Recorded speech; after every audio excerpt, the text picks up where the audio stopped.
এগুলো হচ্ছে কচু পাতা। এই কচু পাতাটা দিয়ে আমরা একটা রেসিপি তৈরি করব, যেটা তোমাদের সবার সঙ্গে শেয়ার করব। আপাতত কচু পাতাগুলো ধুয়ে নিই, পরে তোমাদের পুরো ভিডিওটা দেখাচ্ছি এটা দিয়ে কী রান্না করতে আমরা চলেছি। তো আমার সঙ্গে থাকো।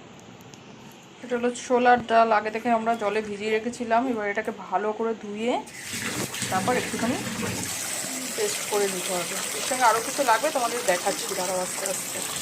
রান্না করতে বসে দেখি সর্ষে এরকম মাথা গরম হয় বলো। ভাগ্যিস দোকানটা নিচে ছিল, তা নাহলে যে কী হতো।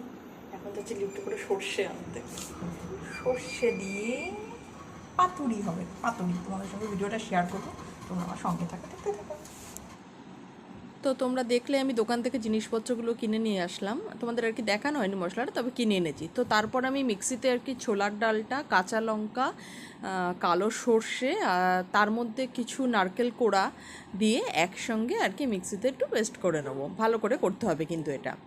তো তারপর মা মানে আজকের রেসিপিটা পুরোটাই মা তৈরি করেছে। অ্যাকচুয়ালি ছোলার ডালের পাতুরি হচ্ছে এটা কচু পাতায়। তো পুরোটাই মা করেছে আর কি, আমি মাকে একটু হাতে হাতে সহযোগিতা করেছি। তো তারপর মা এই সমস্ত মিশ্রণটাকে একসাথে করে তার মধ্যে দিয়েছিল নুন, হলুদ, লঙ্কার গুঁড়ো, চিনি আর একটু সর্ষের তেল, সব কিছু দিয়ে ভালো করে ওই মিশ্রণটা তৈরি করেছিল। তারপর কচু পাতাটা তোমরা দেখেছিলে আমি ভালো করে আগে ধুয়েই নিয়েছিলাম, কারণ অনেক সময় অনেক ছোটো ছোটো গুড়ি গুড়ি পোকামাকড় থাকে সেই কারণে। তো ভালো করে ধুয়ে ঠুয়ে নিয়েছিলাম। তো এরপর এটার উপরে পুরো পাতাটাতে ভালো করে মা সর্ষের তেল মাখিয়ে নিচ্ছে। এরপর মা ধীরে ধীরে ওই যে মিশ্রণটা তৈরি করেছিল সেই মিশ্রণটাকে কিছুক্ষণ মা মেখে টেকে রেখে দিয়েছিল আর কি ঢেকে। তো তারপর এই পাতার মধ্যে পুরো মিশ্রণটাকে দিয়েছিল। বেশ সুন্দর হয়েছে কিন্তু দেখতে, কালারফুল না, পাতাটা সবুজ আর এটা একটু বেশ হলদে হলদে। তো এটাকে দিয়ে তারপরে এটাকে সাদা সুতো দিয়ে ভালো করে একটা পুটুলি তৈরি করা হয়েছিল, যেটা কিনা দেখতে বেশ সুন্দর লাগছিল। কিন্তু একটা পুটুলি তৈরি করা হয়েছিল সুতোটা দিয়ে। আর এতটাই পাতা তো যেহেতু টাইট করা যাচ্ছিল না। আর এটা আমি একটা আমার বাচ্চার ছোট কাপড় মানে জামা দিয়ে মধ্যে করেছিলাম। অ্যাকচুয়ালি এটা যদি সাদা একটা ধুতির কাপড় হতো খুব ভালো হতো, যেহেতু আমার কাছে ছিল না সেই কারণে এটার মধ্যে মানে পরিষ্কার জামা ছিল দেখে এটাতে করেছি আমি। তো তারপর আমি প্রেশার কুকারে খানিকটা জল দিয়ে এটা ভাপে বসিয়ে দিয়েছিলাম এবং পুরোটাই কিন্তু ভাপে হয়েছিল।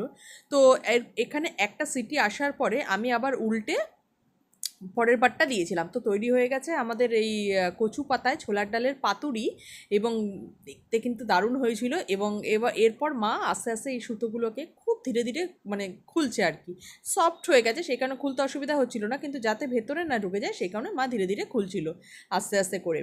এরপর এই যে ছোলার ডাল এবং কচু পাতার যে একটা সেন্ট আছে না, ওটার যা সুন্দর বেরোচ্ছিল। তো দেখো তৈরি হয়ে গেছে আমাদের পাতুরি, এবং এটা দিয়েই আমাদের এক থালা ভাত আর কি খাওয়া হয়ে যাবে। তোমরা চাইলে এই রেসিপিটা তৈরি করতে পারো, সবাই কিন্তু ভালো খাবে। কম বেশি হয়তো কেউ কেউ খেয়েছো, বাট এটা খেতে কিন্তু অসাধারণ লাগে। আমি তো শুধু শুধুই পারলে খেয়ে নিই। তো আজকের ভিডিওটা তোমাদের কেমন লাগলো জানিও, চ্যানেলটাকে সাবস্ক্রাইব করে দিও, আর ভালো থেকো, সুস্থ থেকো, আর দেখে নাও কীরকম হয়েছিল আমাদের দেখতে রেসিপিটা।